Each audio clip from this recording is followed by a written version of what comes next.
buriya gucumita ni ikintu gikorwa ugashyiramo imboro ukamucumita umugore wawe ukamwumviriza sheri. abantu n'igihe usanga ewana arimo arateka ati sheri ncumita akabikwisabira, uramucumita ukayikuramo ukamunyaza ukayakunguta amazi ku rwego rukomeye cyane ku buryo areba akavuga ati mana yanjye, mana sheri, ahantu wowe sheri.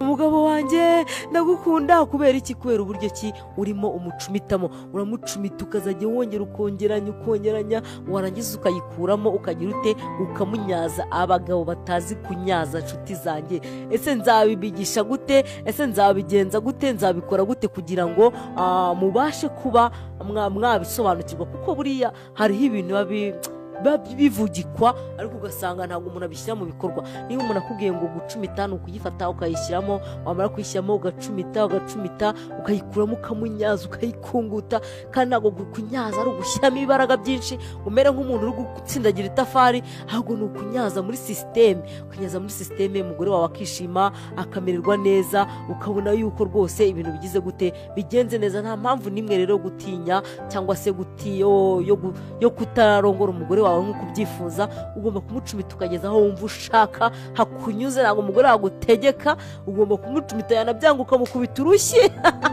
burya reka mabwire mw'abantu mwe hari ibintu mutajya mumenya. buri imibonano mpuzabitsina yajemo uburakari yanabyanga ukamudiha ukamukubita utamubabariye, iraryoha.